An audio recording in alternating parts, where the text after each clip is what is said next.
If you like dragons, like in the inheritance cycle or in Fourth Win or really anything that has dragons, you will love the Shadow Realm series. This is the fourth book, Shadows of Fury, and you get the perspective of a dragon in it, which is so much fun. You're about to watch me read Shadows of Fury by Brenda K. Davies. This is the fourth book in the Shadow Realm series. I will be updating you periodically with my thoughts as I'm reading the book.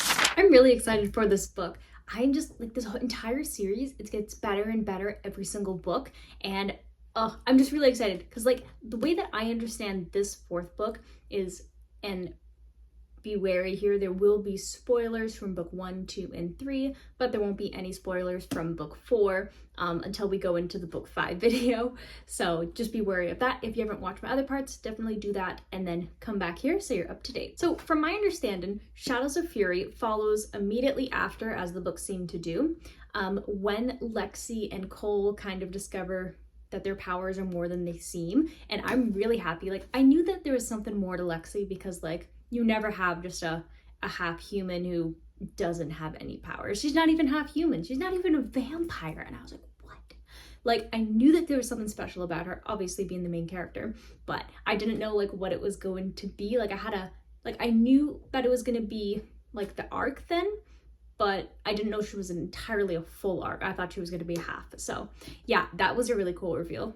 And then for Cole's character, him being this like pretty much like Reaper of Death kind of vibes, like, yes, I love that. I knew that there was something dark about him. Like when I was talking about the red flags, like that was like his, I guess, like Reaper of Death kind of thing coming out. And so I'm really hyped to see like, where is this all gonna go? How are their powers gonna develop, especially with Lexi, who's now no longer using that suppressant potion, and now she's like into the world and her powers are coming alive. And in this one, like the Lord invites them to his like castle then with the dragons and like a bunch of other immortal people as well. So yeah, I don't know how she's gonna hide the fact that she like glows in the sunlight and the moonlight, but I guess we'll find out. So let's crack this book right open and get to reading.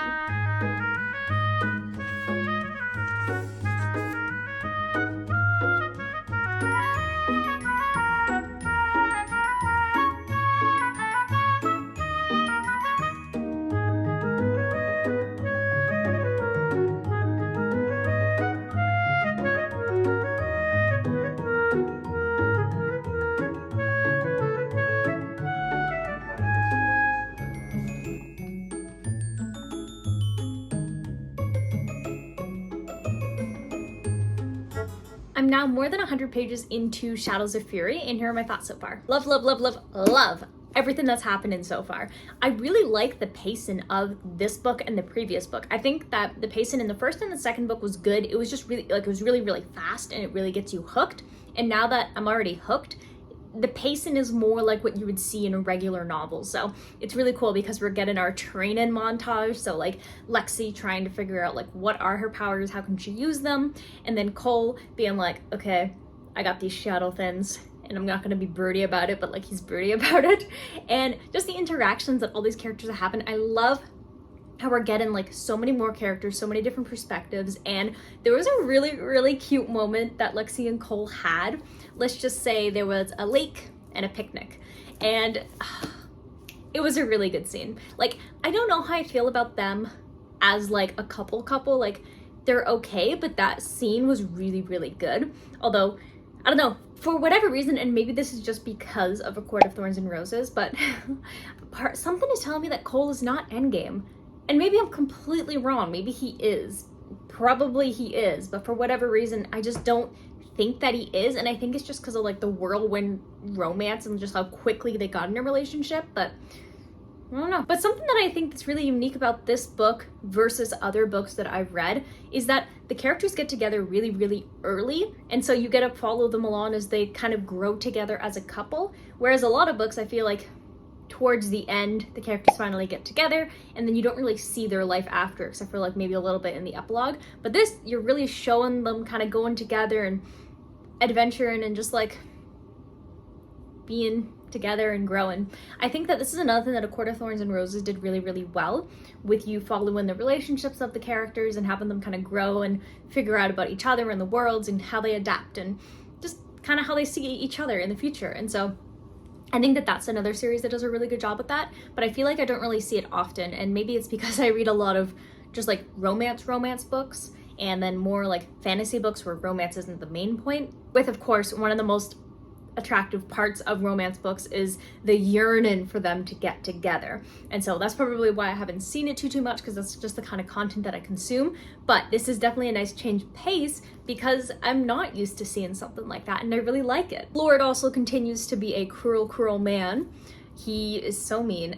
But what I really like about the Lord is, obviously I don't like him, but what I like about him as a bad guy is that you don't really see him too often. He still has that allure of like mystery, and you don't really know what he's going to do, and he kind of sends his minions, and you interact with his minions more than you actually interact with him. And I love that about a villain. I really like when a villain isn't always around, and that's something I've applied to my own writing in my own books that I'm writing. That is, you don't really see the villain. You hear about the villain does stuff, but it just makes them scarier, in my opinion, and because you don't know anything about them. And so that's just one of my personal favorite things. However, I also really love villain focused books where it's like, these are the villains, like this is the villain's backstory, tragic. I love that. But when it comes to like a villain, especially in the setting of this book, I think that it does a really good job because you don't get to see him. You see him sometimes, and anytime you do see him, he does something like completely out of left field, and then he's gone, and it's just like, he's just kind of around. Yeah, I'm really passionate about that. I love a good villain. I'm excited to see where this book is going to go. I know that there's supposed to be an invitation that comes in this book for Lexi and Cole for them to go to Dragonia, where the Lord is, and do whatever it is that he's inviting them to go do. I'm not entirely sure. I imagine that's probably going to happen pretty soon because we're doing the training montage right now, and so I imagine we're going to see the rest of that later on. I'm really hoping to see more dragons. Obviously we see dragons like every book, but knowing what Lexi is makes the dragons even more exciting. So yeah, I'm excited about that. So I'm going to continue to read Shadows of Fury, and I'll update you probably around the halfway mark or a little bit towards the end. So I will see you then.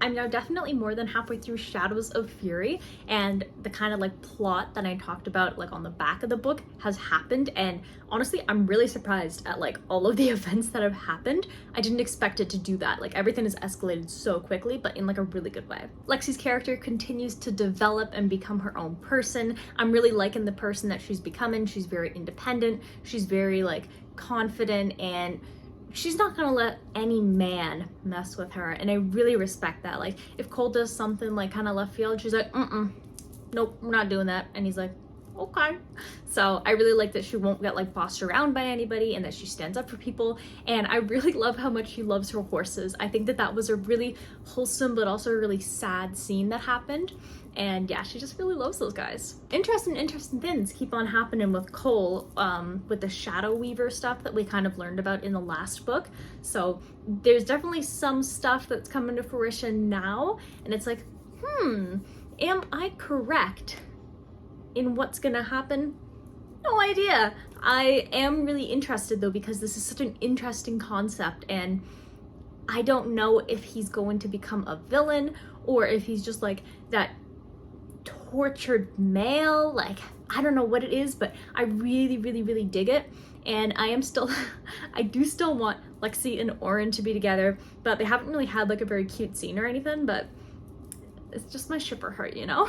There was also a chapter from the perspective of a dragon, which was really cool. I was hoping for more dragons, and I'm getting my dragon content here, learning about them, and it was just like so, well, at first I had no idea. I was like, who is this character? Do we have a new character? And it was just to give you the perspective of the dragon for a certain scene. I'm like, that's really cool. And it kind of felt like what I imagine a dragon sounds and feels like, and what his thought processes are. So I definitely hope to see more dragon perspectives as well, because that's so fun. So yeah, definitely getting close to the climax of this book now, so I am very excited to see where it's gonna go. Like for the rest of the entire, like all the other books, I bet it's gonna end on a cliffhanger, because they seem to always do that, and it just makes me want more, and Brenda K. Davies knows this, and I think that's definitely why she does it. So yeah, I'm gonna continue to read Shadows of Fury, and I will update you when I finish this book, so I will see you then.